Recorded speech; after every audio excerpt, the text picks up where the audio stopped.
सिद्धार्थ बेरोजगारों की दुनिया में आपका स्वागत करता हूं। देखिए, जैसा कि आप सभी लोग जानते हैं, हम लोग पढ़ रहे हैं अपना चैप्टर परसेंटेज। बुक चल रही है हमारी एस डी यादव की। बहुत ही खूबसूरत अंदाज में हम लोग इस चैप्टर को अपने आगे बढ़ते जा रहे हैं। इसमें हर एक क्वेश्चन को हम लोग बहुत ही सही तरीके से, बहुत ही डिटेल्ड तरीके से, बहुत ही कॉन्सेप्चुअल तरीके से हम लोग अपने आगे बढ़ रहे हैं। उम्मीद है कि आपको सभी लेक्चर्स अच्छे से समझ में आ रहे हैं और आप लोग इन्जॉय कर रहे हैं मैथ्स को। ठीक है, तो नोट्स बना करके सभी लोग को चलना है। आपकी जो भी आने वाली वैकेंसीज़ हैं और जो अभी प्रेजेंट में आ चुकी हैं, आपको उनको ध्यान में रखते हुए अपनी तैयारी को डे बाय डे इम्प्रूव करते जाना है। ठीक है, तो आज जो हमारा इसमें नया टॉपिक होगा, टॉपिक मतलब जो नया इसमें टाइप होगा, वो टाइप होगा हमारा इनकम पर और एक्सपेंडिचर, मतलब इनकम से जुड़ी हुई बातें होंगी और उस पर हम लगभग 10 से 12 सवाल यहाँ पर अपन लोग इस वीडियो में डिस्कस करने वाले हैं और बहुत ही अच्छे तरीके से, बहुत ही खूबसूरत अंदाज में हम हमेशा की तरह यहाँ पे पढ़ने वाले हैं। ठीक है, अभी तक हम लोगों ने 49 क्वेश्चंस को डिस्कस किया हुआ है अपने, और आज हम लगभग ये जो टाइप है पूरा कंप्लीट कर डालेंगे। तो ज़्यादा देर ना करते हुए चलते हैं अपने क्वेश्चन नंबर 50 पर। देखिए, क्वेश्चन नंबर 50। सबसे पहले क्वेश्चन करने से पहले मैं आपको कुछ 2-3 एडिशनल जानकारी यहाँ पे देना चाहूँगा, जिससे ये हमारा क्वेश्चन करने में आसानी रहेगी। देखना ज़रा, बात को समझना ध्यान से। मान लीजिए हमें कोई भी कभी इनकम मिलती है, इनकम बात करें, हिंदी में बोलते हैं हम लोग आय, या इसको हम वेतन भी बोल सकते हैं। क्या बोल सकते हैं? वेतन, जो हमें महीने में मिलता है। ठीक है, इस तरीके से जो हमें मंथली मिलता है या सालाना मिलता है, इस तरह से, तो उसको हम आय बोलते हैं, अपनी इनकम बोलते हैं। ठीक है, इसमें एक बात ध्यान देनी होती है, यहाँ पे आय के 2 पार्ट होते हैं, या आय को हम 2 तरीके से और जान सकते हैं। क्या कि इसमें कुछ हिस्सा हमारा खर्चा होता है, जिसे हम लोग बोलते हैं expenditure. In short we can write it as EXP। और दूसरा जो पार्ट होता है वो होता है हमारा इसमें सेविंग का। जैसे हम सभी लोग कुछ भी इनकम अगर कमा रहे हैं कहीं भी, किसी भी सोर्स से, हम उसका कुछ पार्ट तो ज़रूर खर्च करते हैं और कुछ पार्ट हम उसका सेव करते हैं, सेविंग करते हैं, जिसे कि हम लोग बोलते हैं यहाँ पर बचत। क्या बोलते हैं? बचत।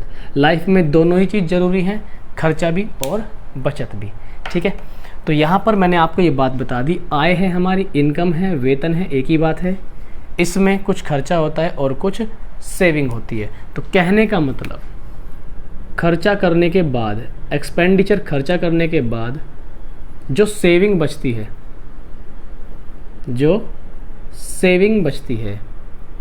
ठीक, मतलब ये है कि अगर खर्चा और एक्सपेंडिचर दोनों को मिला दे तो इसी को हम बोल सकते हैं कि यही हमारी क्या होती है? इनकम।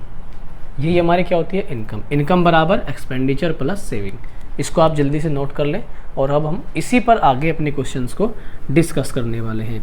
बहुत ही आसान क्वेश्चन है आज के भी, समझ में आपको ज़रूर आएंगे। देखिएगा, समझने की कोशिश आप लोग ज़रूर करेंगे हमेशा की तरह ही। लैपटॉप को हम थोड़ा सा आगे रख लेते हैं अपने, ताकि मुझे देखने में आसानी रहे। हाँ जी, देखिए पहला क्वेश्चन आपके स्क्रीन पे आपको शो होगा। क्वेश्चन में कहा गया, श्रीमान कपूर अपनी कुल आय का 20% मकान किराए के रूप में खर्च करते हैं। ठीक है, और शेष का 70% घरेलू चीज़ों पर खर्च करते हैं। देखिए, एक व्यक्ति है श्रीमान कपूर, अपनी कुल आय का 20% मकान किराए पर। तो क्वेश्चन नंबर है हमारा 50। यहाँ पर ध्यान समझिएगा, जो कपूर साहब है, हमने इनकी कुल इनकम कितनी मान ली कि 100 है। 100 का 20% मकान किराए पर खर्च किया। तो देखिए, 20% जब खर्च कर देंगे तो 20% 20 ही आएगा 100 का, तो जो बचेगा वो कितना आएगा? 80। उसने कहा और शेष का 70%। ध्यान से समझना, 100 में से 20% खर्च, यानी कि 20 खर्च करने के बाद शेष कितना बचता है हमारे पास? 80 रुपये बचते हैं शेष। अगली जो लाइन कही इसने, और शेष का 70%, यानी कि इस 80 का 70% कितना आएगा? इस 80 का 70% जब हम निकालेंगे, 70% आएगा इसका 56, 7 8 56। घरेलू चीज़ों पर खर्च करता है। तो 70% का मतलब यहाँ पे कितना हो गया, 56 और खर्च कर दिए। 80 में से 56 खर्च कर दिए तो क्या हमारे पास 24 बचेगा लास्ट में शेष, ठीक है। तद अनुसार यदि उसकी कुल बचत 1800 की हो, तो देखो हमने 100 में से खर्च किया 20, फिर 80 में से खर्च किया 56, हमारे पास जो बचत हुई वो लास्ट में कितनी, 24 की। ये हमारे अकॉर्डिंग, उसने अपनी बचत अपने अकॉर्डिंग कितनी दी, 1800। कहा गया तो उनकी कुल आय रुपयों में कितनी है। देखिए कुल आय तो 100 मान के चले हम, तो जो भी हमारी वैल्यू आएगी वो 100 पे आएगी। यहाँ से एक का मान निकालेंगे हम लोग, 1800 अपॉन 2400 निकालना है हमें 100 पर, ठीक है, 100 पर मान निकालना है हमें। तो हम इसको क्या कर सकते हैं, यहाँ से सॉल्व कर लेंगे, 12 दूनी 24 और 12 से कटेगा 180, 15 बार बची 0 इधर। यहाँ पे ये हो गया हमारे पास 50 और 15 पंजे कितना होता है हमारे पास, ये हम जानते हैं 75, 2 0 और यही हमारा यहाँ पर क्या हो जाएगा, आंसर हो जाएगा। इस प्रकार हम अपने कंक्लूजन पर पहुँच गए। उसकी जो कुल आय है वो कितनी हमारी, 7500 रुपये, यानी कि ऑप्शन नंबर बी हमारा बिल्कुल यहाँ पर सही आंसर होगा। आंसर अब लोग हमेशा की तरह मैच करेंगे और हमारा 7500 ही आंसर बिल्कुल करेक्ट है। आगे बढ़ते हैं, और ये शॉर्ट ट्रिक ही है, ठीक है, इसमें कोई फॉर्मूला हमने यूज़ नहीं किया, कोई हमने इसमें एक्स वैक्स नहीं माना, ये शॉर्ट ही है, बहुत ही इंस्टेंट वे में आप करेंगे, आंसर होगा आपके काबू में। अगला प्रश्न 51। देखिए सारे क्वेश्चन आसान हैं। अब आसान का मतलब ये नहीं है कि बहुत ही आसान है, ठीक है, मैं आपको कराऊंगा तो आपको और भी आसान लगेंगे। देखना, वो कह रहा है कि एक आदमी अपनी आय का 24% मकान किराए पर, ध्यान देना, आय एक व्यक्ति है, उसकी आय हमने कितनी मान ली, इनकम 100, 24% मकान किराए पर तथा 62% अपने परिवार पर व्यय करता है तथा शेष। तो देखो एक बात को ध्यान से समझना है आपको, पहले उसने कहा 24%, ये मान लो कि 100 का 24% कितना आएगा, 24 खर्च किए। फिर उसने क्या कहा, 62%, 100 का 62%, 62 ही आएगा। अब इस बात को आप लोग समझिएगा बहुत ध्यान से, यहाँ से जो मैं कहना चाह रहा हूँ मेरी बात का अर्थ निकालने की कोशिश कीजिएगा। देखो उसने ये कहा कि एक आदमी है, अपनी आय का 24% आय मतलब 100 का 24% 24 आएगा, ठीक है, तथा 62% अपने परिवार पर खर्च करता है। मतलब ये जो 62% है ना, ये भी आय का ही है। ध्यान देना, उसने दोनों वैल्यूज़ किससे कनेक्ट किए, आय से। ये खर्च भी आय से ही काउंट किया और ये वाला खर्च भी उसने आय से ही काउंट किया।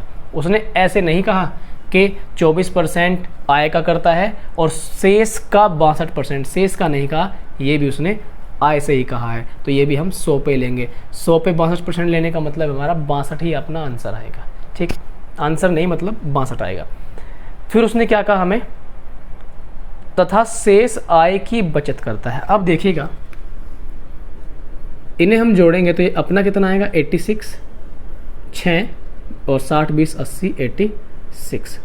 100 में से 86 टोटल हो गए खर्च, तो उसकी सेविंग कितनी हुई होगी, 100 में से 86 घटा देंगे तो जो उसकी बचत है वो क्या 14 रही होगी। उसके अकॉर्डिंग बचत कितनी है यहाँ पर, उसके अकॉर्डिंग है 6300, 6300। उसने क्या कहा, कुल आय हम जानते हैं टोटल इनकम, नेट इनकम कितनी है 100 रुपीज़, तो ये नीचे जाएगा, तो जो भी निकलेगा वो 100 पे निकलेगा। ये इधर आएगा हमारा 14 और इधर मल्टीप्लाई बाई 100, ये वैल्यू 100 पर ही निकल रही है। यहाँ से हम लोग काट देंगे 7 से 2 बार कटेगा और 7 से कटेगा 9 बार, यानी कि 9 2 0। इसे काट देंगे हम लोग 450 बार कटेगा। जैसे गुणा होगी तो हमारे पास ये आंसर आएगा यहाँ पर 45,000। तो यही यहाँ पर हमारा नेट इनकम होगी व्यक्ति की। तो कुल आय 45,000 होगी, जो कि आपका ऑप्शन नंबर सी है यहाँ पर। तो देखिए बहुत भारी चीज़ नहीं पढ़ रहे, बहुत ही आसान चीज़ पढ़ रहे हैं। आंसर भी इधर 45,000 ही दिया हुआ है। अगला क्वेश्चन देख लेते हैं हम लोग। देखिए, अगर आपको लेक्चर समझ में आ रहे हैं और आपको सच में हेल्प मिल रही है इनसे, तो आप लोग हमारी हिम्मत बढ़ाने के लिए लाइक ज़रूर करें और वीडियो को शेयर आप ज़रूर करें और कोई भी प्यारा सा कमेंट करें। आज मैं आपको एक बात बताता हूँ, अभी मेरा वीडियो को शूट करने का बिल्कुल मन नहीं था, क्योंकि आज थक गए थे बहुत ज़्यादा, बाहर भी जाना पड़ गया था, ठीक है, तो बिल्कुल मन नहीं था, लेकिन फिर भी मैं आप लोगों के लिए वीडियो शूट कर रहा हूँ। क्यों? क्योंकि मैंने आपसे वायदा किया हुआ है और रेगुलर आपको वीडियोस मिलती रहेंगी, तो आपकी एक जो कंटिन्यूटी है, जो आपका एक रूटीन है, शेड्यूल जो आपको बना रहेगा पढ़ने का, आपका भी मन लगेगा। जब आपका मन लगेगा तो ऐसा हो सकता है कि मेरा मन ना लगे, तो मैं कितना भी थका हुआ हूँ, अगर आप पॉजिटिव रिस्पॉन्स दिखाते रहेंगे तो मैं वीडियो बनाऊँगा, वो मेरी मजबूरी होगी, वो मेरी जिम्मेदारी होगी, ठीक है। तो बस ऐसे ही हम लोग सभी मिलकर चलते रहेंगे। आप लोग बस वीडियो को लाइक करते रहें, शेयर करते रहें और कोई भी प्यारा सा अपना सुझाव, कुछ भी किसी भी तरह का कमेंट, मतलब सही कमेंट करते रहना, ठीक है। तो अब अपने क्वेश्चन में बढ़ते हैं आगे। देखिए 52 नंबर क्वेश्चन चलते हैं हम लोग। 52 नंबर क्वेश्चन में क्या कहा गया? उसने कहा है कि राम का व्यय और बचत। एक हमारे भैया हैं राम, क्वेश्चन के अकॉर्डिंग राम की बात चल रही है। राम का व्यय यानी कि एक्सपेंडिचर, व्यय मतलब एक्सपेंडिचर, और बचत मतलब सेविंग का रेशो दे दिया उसने 3:2। 3:2।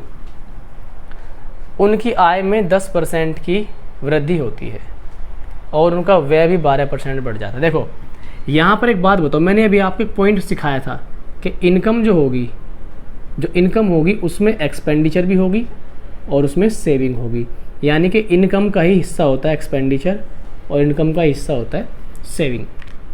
तो क्या अगर हम 3 और 2 जोड़ दें, 5, तो ये 5 ही हमारी क्या होगी? इनकम होगी। कैसे नहीं कह सकते हम लोग? जी हाँ, हम लोग बिल्कुल ये बात कह सकते हैं। क्या हम इसको ऐसे लिख सकते हैं थोड़ा सा अपनी सुविधा के लिए कि भाई खर्च है 300 और सेविंग है 200, तो इस तरीके से जो हमारी नेट इनकम बन जाएगी वो कितनी बन जाएगी? 500। आप चाहें 10 ज़ीरो लगा लें, कोई फ़र्क नहीं पड़ेगा। ये हमने 300, 200, 500 इसलिए किए क्योंकि जब हम क्वेश्चन में दी गई परसेंटेज से इन्हें कनेक्ट करेंगे तो हमारी कैलकुलेशन आसान रहेगी थोड़ी सी, इसलिए हमने इसको 300 और 200 और बराबर 500 ले लिया। तो यहाँ पर उसने कहा कि उसकी आय में 10% की वृद्धि हो जाती है। एक बात सोचिए, अब आय कितनी है हमारी अपने इस कॉन्सेप्ट के अकॉर्डिंग? 500। जब हम 500 में वृद्धि करेंगे 10% की, तो 500 का 10% कितना आएगा? 50 आएगा, ठीक है। आगे उसने क्या कहा? और उसका व्यय मतलब खर्च भी 12% बढ़ जाता है। जब 12% खर्च बढ़ेगा तो 300 हमारा क्या था? व्यय था, खर्च था। 12% कितना आएगा? 36। तो आगे क्या कह रहा है? तो बचत में कितनी वृद्धि होती है? देखो यहाँ पे बचत के बारे में कुछ नहीं कहा, तो बचत मुझे यहाँ पे नहीं पता। तो देखना जरा, यहाँ पर 36 हो गया और यहाँ पर 50। मतलब क्या है इस बात का? 300 में वृद्धि होने के बाद ये जाएगा 336, 500 में 50 की वृद्धि होने के बाद ये जाएगा 550। ये मतलब है। अब हम ये देख लेंगे कि कितना बचत जो है, जो 200 थी, उसमें क्या प्रभाव पड़ा। जैसे हम क्वेश्चन मार्क की वैल्यू निकालेंगे तो ये हमारे पास आएगा 214। इसका मतलब पहले जो बचत थी वो थी हमारी 200 रुपये, लेकिन अब जो बचत है वो है हमारी 214 रुपये, ठीक।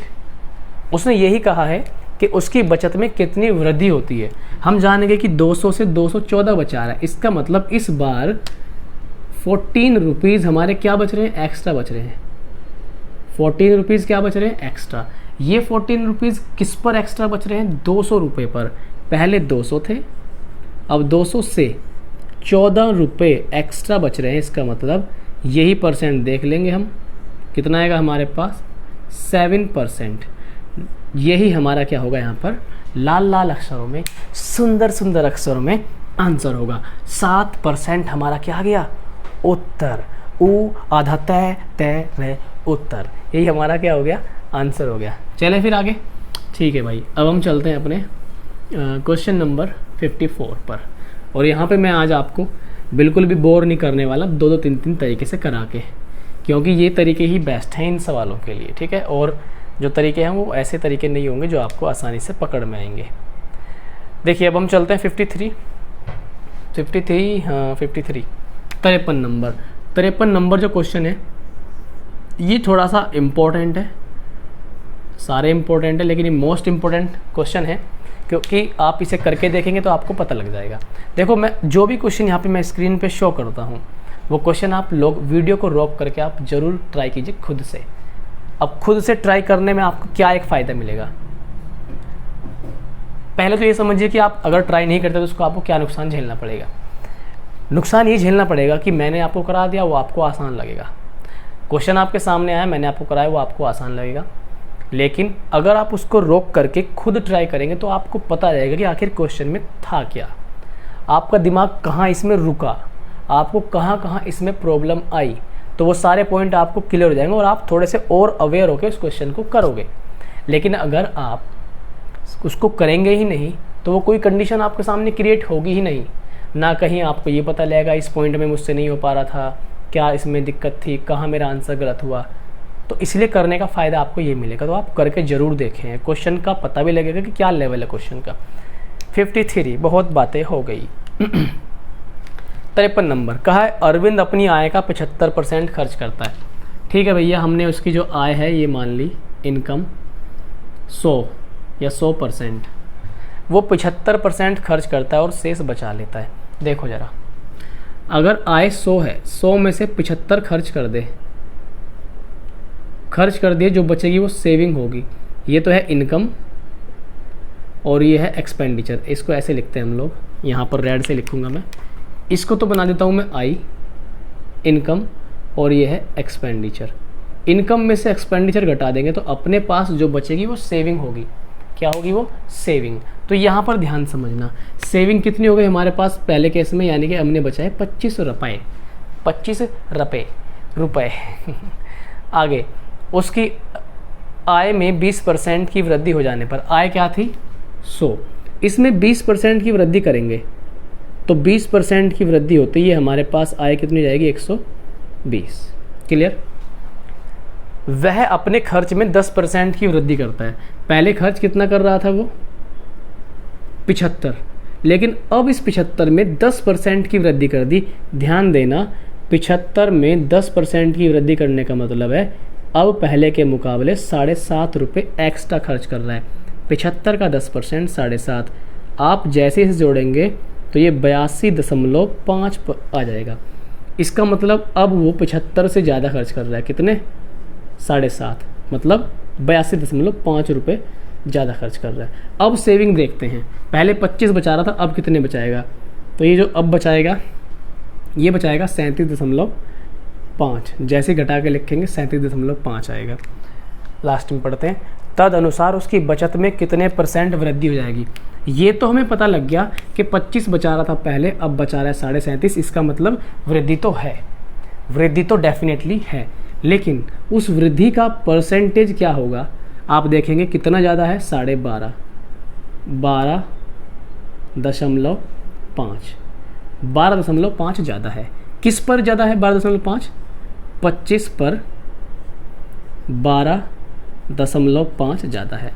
हम देखते हैं 12.5 का ये डबल है तो 1/2, 1/2, और ये कितना हो जाएगा 1/2 हमारे पास 50%।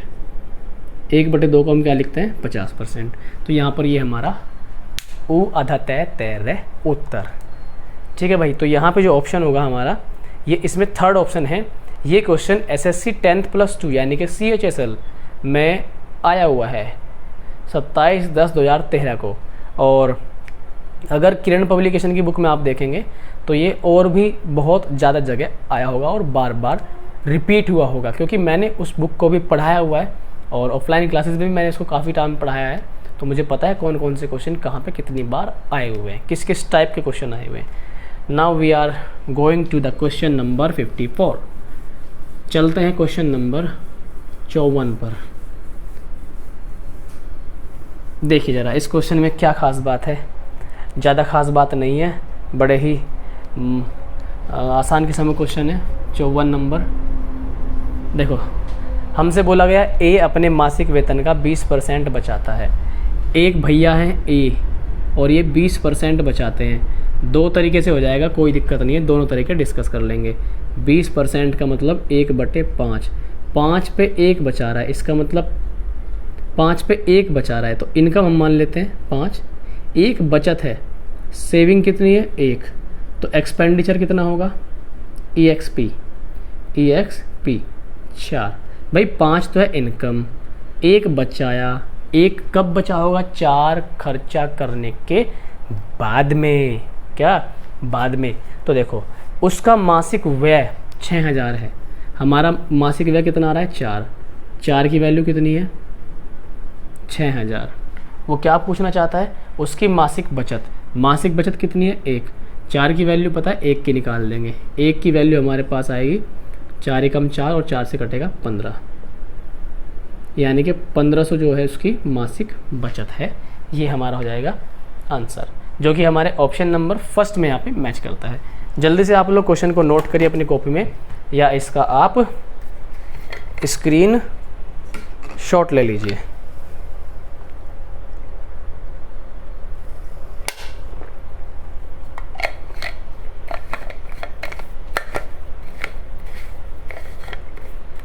देखो भाई अब हम चलते हैं अपने क्वेश्चन नंबर यहाँ पे। अच्छा, इसका दूसरा तरीका भी 100 मान के भी हम चाहे से कर सकते हैं। दूसरे तरीके से हम इसे कैसे करेंगे, अगर हम इनकम मान लें 100 है, 100 में से हमने कितने खर्च कर दिए 20, जब हम 20 खर्च कर देंगे 80 बचेंगे, 80 बचे, 20 क्या कर दिए खर्च, ठीक है, 20 खर्च करने के बाद 80 बचे। एक मिनट, क्या कह रहा है 20 बचाता है, अच्छा 20 बचाता है भाई, 20 तो है बचत सेविंग, इसका मतलब 80 हो जाएगा हमारे पास एक्सपेंडिचर। और उसने हमसे क्या पूछा है भाई, ये पूछना चाह रहा है। तो देखो ध्यान समझना,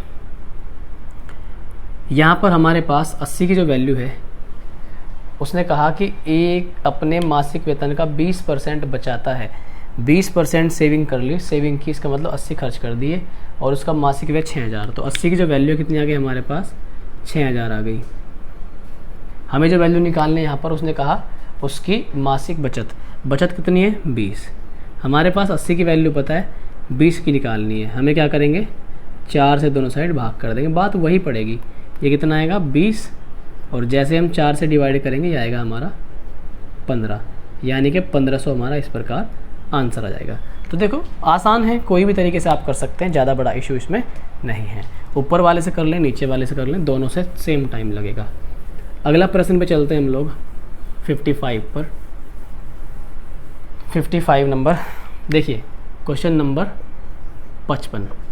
क्वेश्चन नंबर 55 क्या है हमारा, कहा गया है 2500 लोगों में से केवल 60% में बचत करने की आदत पाई गई है। एक मिनट, तो 2500 व्यक्ति हैं हमारे यहाँ पे, और 60% लोग ही ऐसे हैं जो जिनमें अच्छी आदत है पैसा बचाने की, ठीक। तो 2500 लोग हैं टोटल हमारे पास, 2500 लोगों में 60% लोग ही ऐसे हैं जिनमें बचत करने की आदत पाई गई है, यानी कि ये हमारा परसेंट से 2 जीरो कट जाएंगे, 25 का 150, ये हमारे पास 1500 लोग ऐसे पाए गए जिनमें बचत करने की आदत है।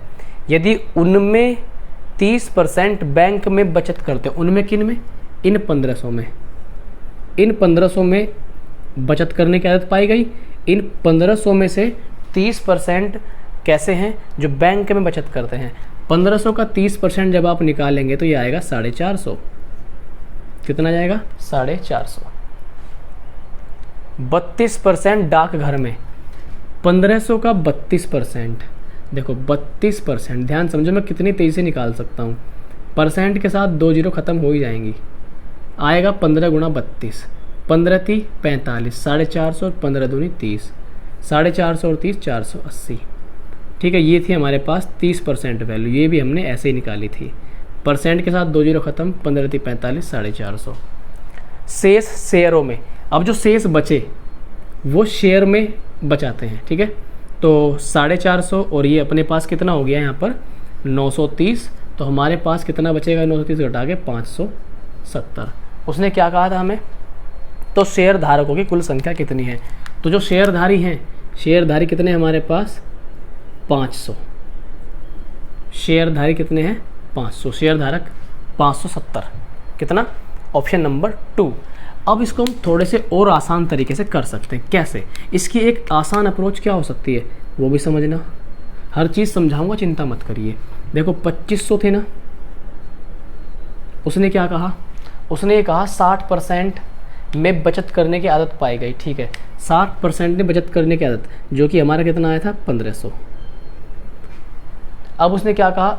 यदि उनमें 30% बैंक में, 32% डाकघर में। एक बात बताओ, इन 1500 में से 30% डाक में और 32%, 30% बैंक में और 32% डाक में, तो 62% खर्च कर रहे हैं या बचा रहे हैं। 62% बचा रहे हैं।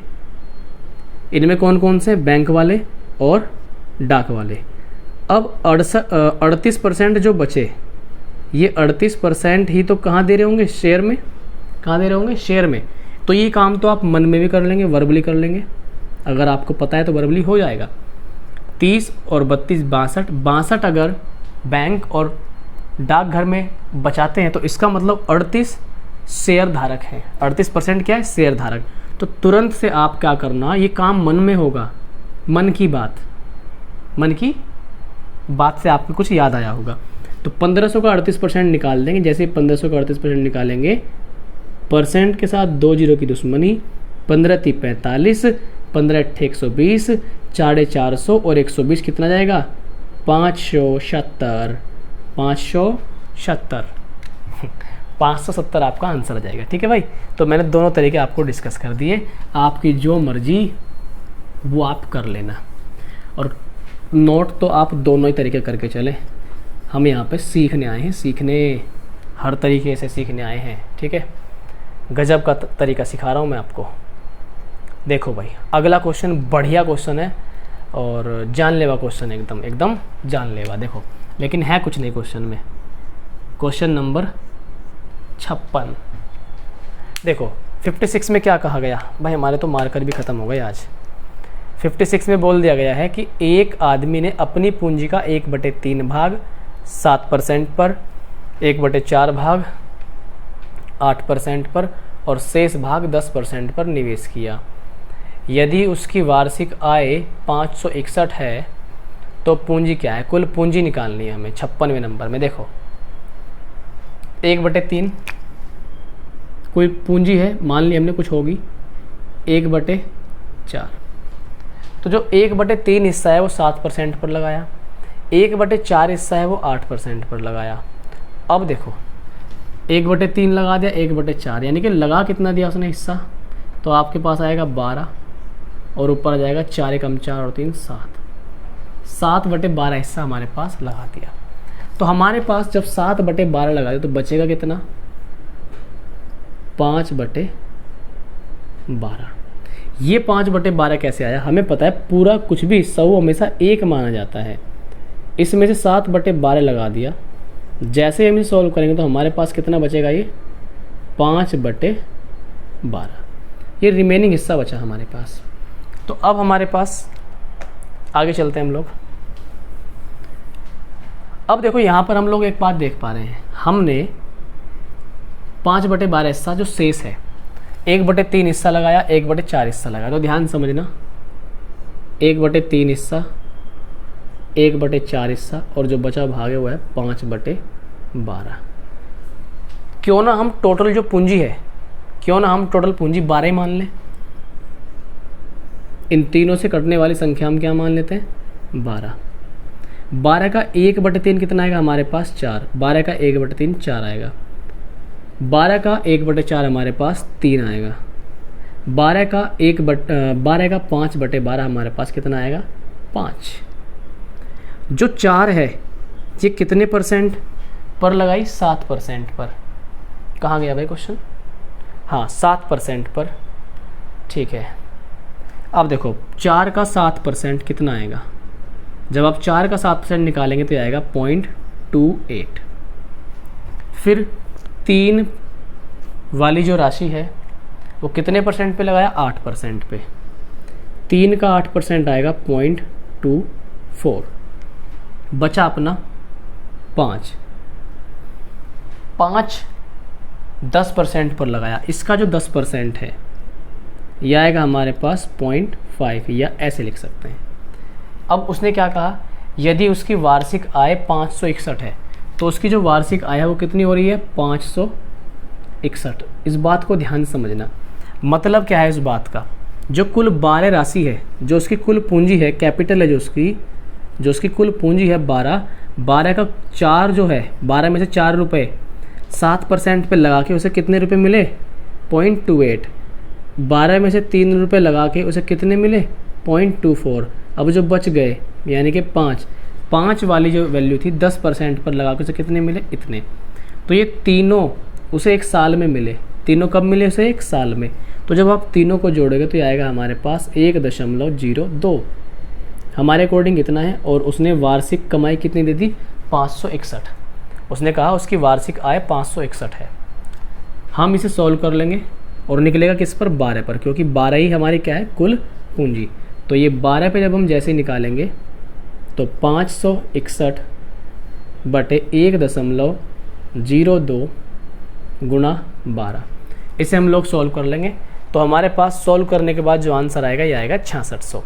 कितना आएगा, 6600। तो ये हमारा उत्तर होगा 6600। ठीक है, जल्दी से आप इसे तेज़ी से नोट कीजिए, फटाफट तेज़ी से।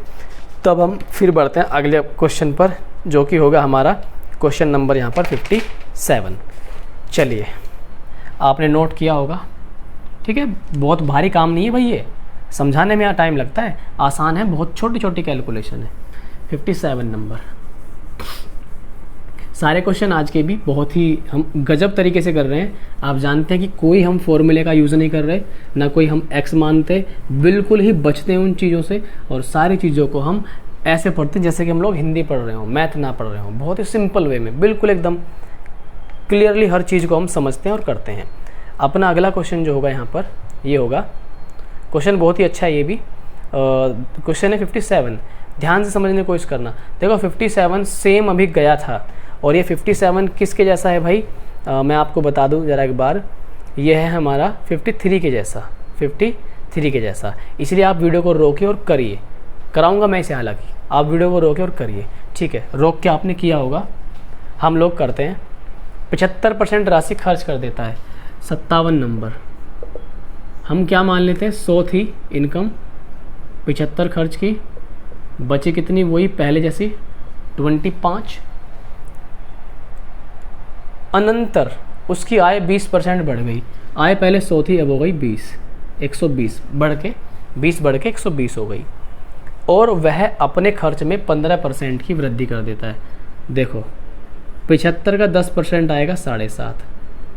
ये वैल्यू 10% है। इसका अगर हम एक बार और आधा करें तो ये आएगा 2 3 6 और 7 5। ठीक है, हाँ 2 3 6 7 5। ठीक है, जब हम इसे जोड़ेंगे हमारे पास ये आ जाएगा, ये 3 इधर आएगा भाई, और पॉइंट के नीचे पॉइंट, और यहाँ पर 7 और यहाँ पर क्या जाएगा 5। तो इस तरह से हम इसे जोड़ेंगे, 5 7 5 12 का 2 कैरी 1 7 3 10 और 1 11। यानी कि अब इससे इतने ज़्यादा और खर्च कर रहा है, यानी कि ये हो जाएगा 86.25। जैसे हम घटाएंगे इसे, जैसे हम इसे घटाएंगे यहाँ पर, तो ये हमारे पास क्या हो जाएगा भाई, 120 में से घटा लेते हैं, हमारा गलती ना हो जाए। ओवर कॉन्फिडेंस में हो जाती हैं गलतियाँ। 5 बचेगा, 9 10 में से 5 गया। ठीक है, और भाई हमारे पास इधर कितना बचेगा, 7.9 में से 6 गया 3, और 11 में से ये बचेगा 8 गया 3। तो हमारे पास जो बच जाएगा ये बचेगा 33.75। ठीक है, अब देखो उसकी बचत में वृद्धि तो हो रही है, ये तो बात पक्की है। कितनी वृद्धि हो रही है हम जानते हैं भाई, 8.75 की हो रही है वृद्धि। कितने पर, 25 पर। 25 पर 8.75 की वृद्धि गुणा, जैसे ही हम 100 से लगाएंगे 4 बार पेल देंगे इसे, 4 बार, जैसे मल्टीप्लाई करेंगे तो 4 पंजे 20 की 0 हासिल 2, 4 सत्ते 28 और 2 30 की 0 हासिल 3, 4 अठे 32 और 3 35%। तो जो हमारा आंसर आएगा वो कितना आएगा? 35%। तो यहाँ पर भाई 35 है, बेइज्जती मत करा देना भाई, इज्जत का सवाल है। 35%, ये 57 में का हमारा 57 में का सी ऑप्शन बिल्कुल करेक्ट होगा, 35%। तो भैया चलते हैं अपने अगले प्रश्न पर। देखो बिल्कुल ये भी आसानी से हो गया, जितनी तेज़ी से मैं कैलकुलेशन कर रहा हूँ आप लोग भी कर सकते हैं। थोड़ी सी प्रैक्टिस की आपको ज़रूरत है, शुरुआत में सबको टाइम लगता है, हमें भी टाइम लगा ये छोटे छोटे कैलकुलेशन सीखने में, ठीक है। कई बार करके किसी चीज़ पर रंग आता है, कई बार करके, ठीक। तो एक बार नहीं, बार बार करो, बार बार नहीं फिर बार बार करो, तभी समझ में आएगा। अगला क्वेश्चन चलते हैं अपना 58। 57 तो हमने कर लिया, 58 पे आ गए। रतन है एक है रतन का व्यय और बचत, रतन का x और रतन का s का रेशो 5 और 1। इनकम अगर बनाना चाहें तो बन जाएगी, कितनी बनेगी? 6। और अगर हम वही चालू पंक्ति करें फिर से 500 बना दें, जिससे कैलकुलेशन करना आसान रहे, तो ये हो जाएगा 600 उसकी कुल इनकम हो जाएगी। उसका वेतन 25% बढ़ा दिया गया, पहले था 600। जैसे आप 25% बढ़ा दोगे तो 25% बढ़ाने का मतलब होगा 25% आएगा 150, 150 जोड़ोगे 750 बन जाएगा, ठीक है। क्या कह रहा है आगे? और बचत 15%। देखो इसका मतलब क्या है कि 25% तो बढ़ा दी उसकी नेट इनकम और बचत बढ़ा दी 15%, यानी कि अब बचत कितनी हो गई? 100 से 115। ये मतलब निकलता है सीधे सीधे। अब हमें इसका तो नहीं पता, इसके बारे में कोई जिक्र नहीं है यहाँ पर, ठीक। वो कह रहा है व्यय में कितने प्रतिशत वृद्धि हुई। याद कीजिए क्वेश्चन अभी गया था, उसमें पूछा था कि बचत में कितने % वृद्धि हुई, ये जस्ट उसका उल्टा है। इस बार पूछ रहा है कि व्यय में कितने % की वृद्धि हुई। तो ध्यान देना, इसमें एक्सपेंडिचर की वृद्धि के बारे में कोई जिक्र यहाँ पे नहीं है। क्वेश्चन मार्क की जैसी वैल्यू निकलेगी, ये आएगा हमारे पास 635। कितना आएगा? 635, ठीक। अब देखो हम लोग कैसे क्या देख पा रहे हैं। हाँ, तो हमने देखा कि भाई पहले 500 बचा रहा था, बचा नहीं रहा था, पहले 500 खर्च कर रहा था, अब खर्च कर रहा है 635। 500 से 635 तक आने में कितना खर्चा बढ़ा उसका? तो आपका जवाब आएगा कि भैया जी 135 बढ़ा। कितना बढ़ा? 135। कितने पर बढ़ा ये 135? ये बढ़ा भैया कितने पर? 500 पर। 500 पर। तो 100 से गुणा करेंगे हम लोग, 2 जीरो से 2 जीरो काट देंगे, 27 पंजे 135। 27 पर पे लगा दो सेंट, 27% कितना हो गया? हमारा आंसर हो गया। तो इसका जो ऑप्शन है वो होना चाहिए डी। यहाँ पर मैं जल्दी से एक बार टिप लेता हूँ कि डी आ रहा है क्या। कौन सा था ये? 58। जी हाँ, बिल्कुल हमारा 27% ही सही जवाब होगा। आगे बढ़ते हैं हम लोग अगले क्वेश्चन पर, 59 पर।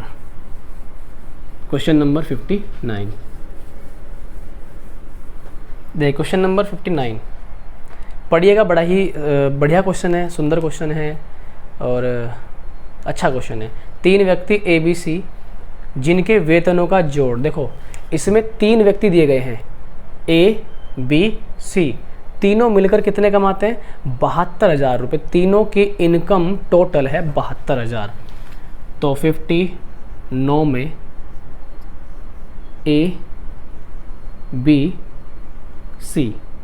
तीनों की नेट इनकम, तीनों की मिली वाली इनकम, मिली भगत, क्या मिली भगत, पता नहीं कौन सा भगत है भाई ये, अरे लिखा जा भाई, 72,000।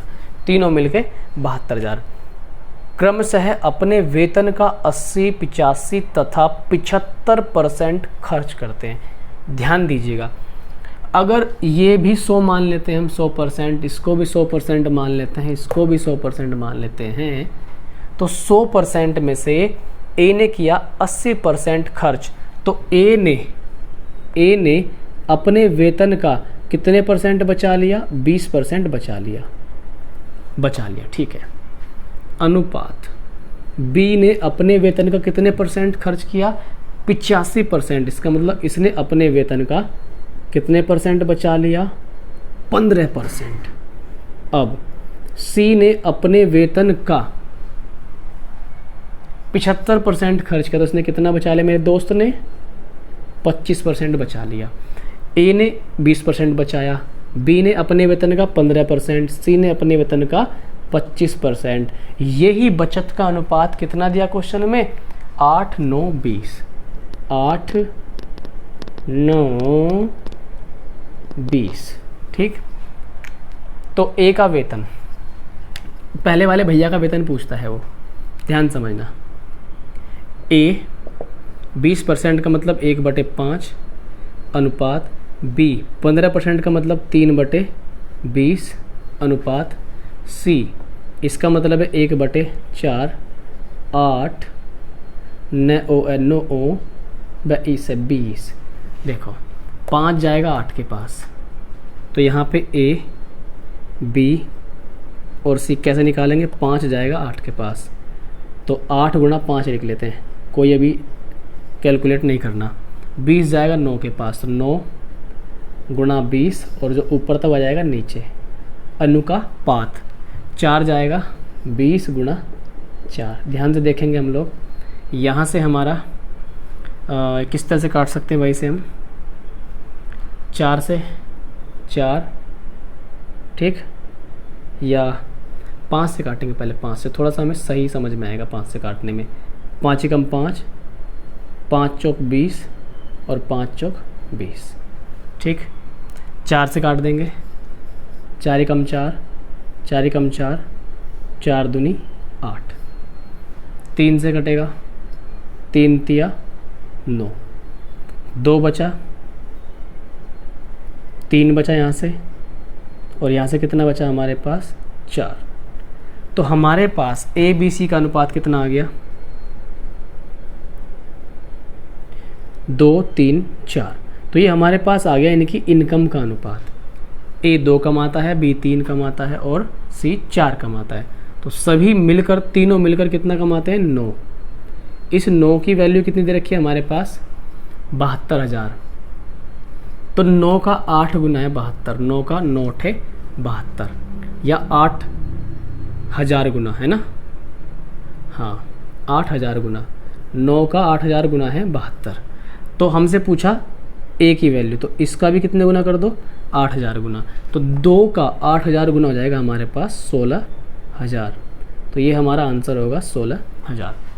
तो क्लियर हो गया होगा क्वेश्चन आपके, इतना बड़ा कोई इश्यू इसमें नहीं था। इम्पॉर्टेंट क्वेश्चन है, थोड़ी सी कैलकुलेशन हल्की सी क्रिटिकल है, बहुत ज़्यादा यहाँ पे क्रिटिकल नहीं है। कैलकुलेशन को 2-3 बार अच्छे से करके देखना, समझ के देखना, क्लियर हो जाएगा आपके ये हमेशा के लिए। मैं चलता हूँ अपने अगले क्वेश्चन पर। तो क्वेश्चन हम लोग बहुत ही शांति से, बहुत ही to the point, word to word, हर चीज़ को, छोटी छोटी चीज़ को हम लोग यहाँ पे क्लियर करते हुए चल रहे हैं। सबसे खास बात हमारी क्लास की यही है कि हम लोग बिल्कुल भी यहाँ पे हरी नहीं कर रहे हैं, जल्दबाजी नहीं कर रहे हैं। हमारे पास यहाँ पर 62 तक क्वेश्चन है, 59 तक पहुँच चुके हैं। 3 क्वेश्चन और हैं, थोड़ा सा और रहम कीजिए क्लास में, थोड़ा सा और शांति बनाए रखें। मैं तब तक थोड़ा सा जल चख लेता हूँ भाई।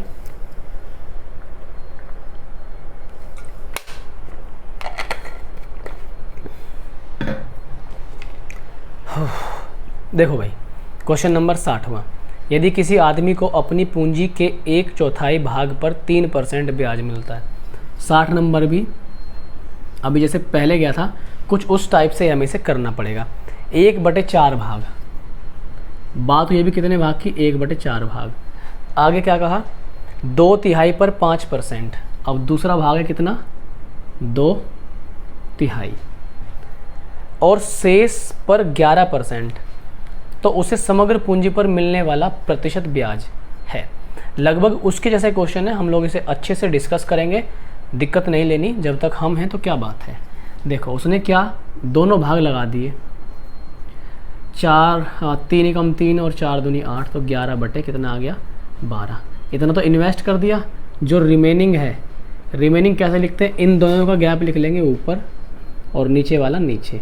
इन दोनों का गैप कितना है 1 और नीचे नीचे लिख दिया 1/12 बचा। तो ध्यान दीजिएगा 1/4, 1/3 और 1/12। उसने कहा 3% पर मिलता है। हम अगर यहाँ से ऐसी वैल्यू ले लें, अगर हम यहाँ पे 12 ही ले लें तो डाउट तो कोई इसमें होगा नहीं आपको, पहले जैसा ही क्वेश्चन है।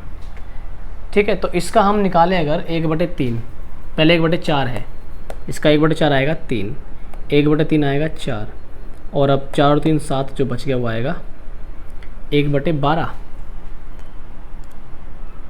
1 मिनट, यहाँ पर आएगा हमारे पास 4 तियाँ 12, 3 चौक 12, और ये आएगा हमारे पास 12 कम 12, 1 आएगा।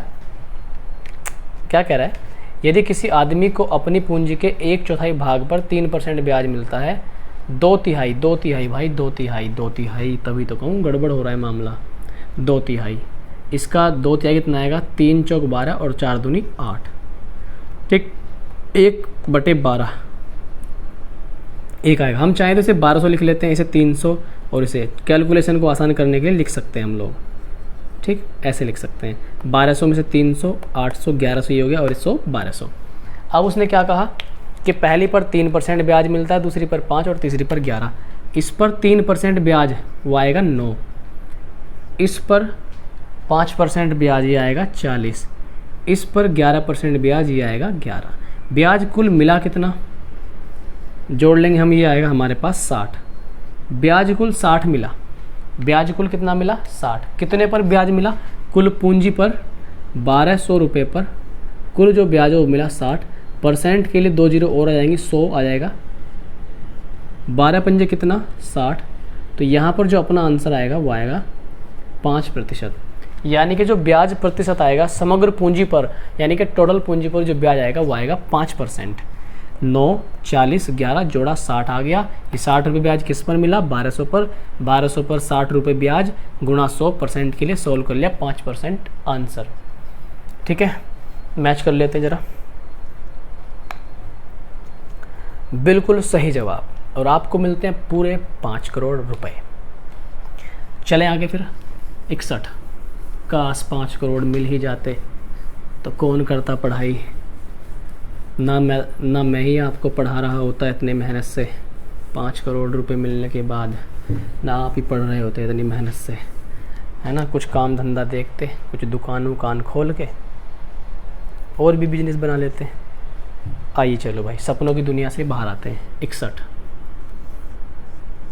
61 नंबर में क्या कह दिया, किशन, गोपी किशन अपने वेतन का 30% भोजन पर व्यय करता है, 3% एक धर्मार्थ ट्रस्ट में दान देता है। तो देखो, अगर उसकी इनकम है 100 में 30% किस पर खर्च किया, भोजन बहुत ज़रूरी है जीने के लिए, और वो भी पौष्टिक आहार। 3% धर्मार्थ ट्रस्ट में दान दे दिए। इस तरीके से उसने कुल कितना खर्च कर दिया, 33 कर दिया,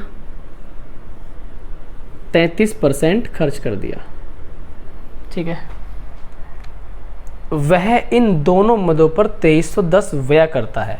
हमारे अकॉर्डिंग 33 खर्च आया, उसके अकॉर्डिंग कितना आया खर्च 2310। इसका ये कितने गुना दिखाई दे रहा है हमें, इसका ये हमें दिखाई दे रहा है 7 गुना, या ऐसे बोल देते हैं 70 गुना। तो 1 की वैल्यू आ गई 70, 1 की वैल्यू 70, तो 100 की वैल्यू कितनी 7000। तो यहाँ पर हमारे पास जो आंसर आएगा वो होगा 7000, ऑप्शन नंबर डी, जो कि हमारा बिल्कुल ही, हम टिप लेते हैं एक बार आंसर। कितना आ रहा है भाई हमारा आंसर यहाँ पर 7वें का, 61वें का यार, 7वें का नहीं, 7000 बिल्कुल ठीक है, बिल्कुल ही ठीक। बड़ा मज़ा आ गया भाई, इज्जत रख ली सवाल ने, गलत हो जाता तो बेइज्जती होनी ही थी, और वो भी ऑनलाइन बेइज्जती। कैसी बेइज्जती, ऑनलाइन बेइज्जती। देखो अब मैं बढ़ता हूँ भाई 62 पर, और 62 आज का हमारा लास्ट का क्वेश्चन होगा। बहुत ही बढ़िया तरीके से हमने क्वेश्चन डिस्कस किए मेहनत से और एक एक चीज़ को समझते हुए। श्री एक्स, ये रहा श्री एक्स, 35% चलो पहले मान लेते हैं 100 है इसकी टोटल कमाई, 35% किस पर खर्च किया, अरे भाई ये भी भोजन पे कर रहा है भाई, और 5% किस पे खर्च किया, शिक्षा पे, ठीक है। अब वो क्या कह रहा है, 1 जनवरी 2011 को उसने इन दोनों मदों पर 17,600 खर्च किए। कितने खर्च करे दोनों मिला के, 40, हमारे अकॉर्डिंग, अपने अकॉर्डिंग कितने, 17,600। क्या पूछता है, उसके महीने का वेतन कितना होगा, महीने का वेतन। देखो अगर आप ध्यान से देखो, 4 का 176 कितने गुना होता है, 4 का 176 होता है 44 गुना, कितने गुना, 44 गुना। लेकिन यहाँ पे 1 जीरो है, 1 जीरो यहाँ पे, तो हम इसको ऐसे बोल दें कि 40 का ये कितने गुना है, 440। तो ये 1 की वैल्यू आ गई, 100 की वैल्यू कितनी आएगी हमारे पास, 44 के पीछे 3 जीरो, यानी कि उसकी जो कुल इनकम है वो आ गई हमारे पास 44,000। इसका भी मैं आंसर जल्दी से टीपता हूँ और मैं बताता हूँ आपको कितना आ रहा है, 44,000। बिल्कुल ही सही है, हमारा ऑप्शन नंबर आ गया 1। इसका ऑप्शन नंबर फर्स्ट हमारा आंसर है, ठीक है। तो आज हमने कितने क्वेश्चन डिस्कस कर लिए यहाँ पर, 50 से चले थे 62 पर आ गए। ये हमारा आय और व्यय का टाइप पूरा कंप्लीट हो गया है। उम्मीद करता हूँ कि आज के लेक्चर में जितने क्वेश्चन हमने डिस्कस किए वो आपको बिल्कुल ही क्लियर होंगे। इसी बात पर एक लाइक तो बनता है, और आप वीडियो को जरूर शेयर कीजिए। और भी बहुत सारे स्टूडेंट्स आप जैसे हैं जो पढ़ रहे हैं और भटक रहे हैं, उनको सही राह दिखाइए। पढ़ना, पढ़ाना, ज्ञान लेना देना, बांटना, इसी से ज्ञान बढ़ेगा, छुपाने से कुछ ज्ञान नहीं बढ़ेगा। और बस आप लोग अच्छे से इस तरह से पढ़ते रहिए और मोटिवेट रहिए, पूरा पॉजिटिव रहिए, फुल एनर्जी में रहिए और अपने काम में बस लगे रहिए। सफलता मिलेगी, हर एक को मिलती है, और हमें उस सफलता को पाने के लिए अपना टाइम उसके लिए थोड़ा सा देना पड़ता है, ठीक है। तो अगर आपको वीडियो अच्छा लगा है तो शेयर आप इसको जरूर कीजिएगा। मिलते हैं आपसे नेक्स्ट वीडियो में। Good bye, tata and take.